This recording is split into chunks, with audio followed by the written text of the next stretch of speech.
Il n'y a plus de pharmacie, il n'y a plus de... On est presque 400 habitants et il n'y a rien. C'est pas normal. Je m'appelle Anne-Elisabeth Ingold, je suis médiatrice en santé pour l'association Médecins du Monde depuis un peu plus de 4 ans. Mon travail consiste à accompagner des personnes en difficulté d'accès à la santé sur une zone rurale dans les Combrailles. Si vous voulez bien me suivre, on va se voir voilà, oui. par là-bas. C'est pour mes ennuis dentaires. Je regarderai comme Et là, il faudra faire le total, mais ça, oui, voilà, oui. je pourrais... Vous aimez les maths? Oui, oui. Oui, bon, bah ça va. Moins le français, je vous le dis tout de suite. Bah, nous deux, on devrait y arriver, alors. J'ai eu recours à Médecins du Monde, puisque j'ai eu de gros problèmes de dents. Et j'ai fait faire un devis pour demander une aide à la sécurité sociale, justement, parce que ça me paye une somme trop élevée que je ne pourrais pas payer, quoi, sinon. Et alors, comme je ne suis pas très papier, j'étais dans mon charbon, mais dans le papier, je suis pas très papier et Médecins du Monde m'a bien aiguillé avec les assistantes sociales de Saint-Éloi aussi, parce qu'on connaît même pas nos droits des fois. Heureusement que je suis tombé sur une association comme ça, parce que ça va beaucoup mieux, quoi. Je m'en suis sorti, disons.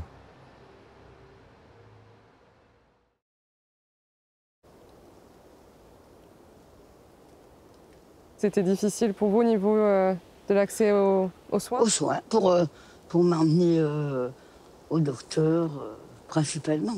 Et comment vous faisiez avant? Il fallait que j'aille me faire soigner à Rion, tout ça. Alors moi, bon, je ne suis quand même pas malade à quand même aller à l'hôpital. Ça vous fait peur d'aller à l'hôpital? Ouais. Non, je voulais pas y aller. Alors du coup, ma foi. Pour le projet Covoit Santé Solidaire, il faudrait appeler ce numéro-là ou envoyer un email. Oui. La médiation en santé dans le sens global du terme, c'est vraiment justement d'accompagner la personne à un moment de sa vie. Il y a des personnes qui ne sont pas allées depuis des années vers un professionnel de santé et qui ont peur et qui n'iraient pas toutes seules si on ne les emmenait pas. Même la secrétaire du diabète a dit si vous n'êtes pas sur une chaise roulante, aujourd'hui la Sécu ne vous aide plus. On ne peut pas faire de long parcours marché et on doit se débrouiller comment? C'est grave même, moi je trouve. Et encore, on est sur Saint-Éloi, on a encore le petit bus qui part à 6 h du matin au cas où. Mais... 6 h du matin, voilà. Quand vous avez un rendez-vous à 10 h ou 9 h le matin ou l'après-midi, vous faites comment pour venir? C'est un peu plus facile des fois de parler de soi quand on est côte à côte plutôt que face à face. Et c'est un temps privilégié justement pour être à l'écoute de la personne et pouvoir s'apercevoir de certaines difficultés qu'elle aurait peut-être pas jugées comme prioritaires, mais sur lesquelles aussi des fois on peut proposer des leviers. Vous avez trouvé ce qu'il vous faut, madame? Oui.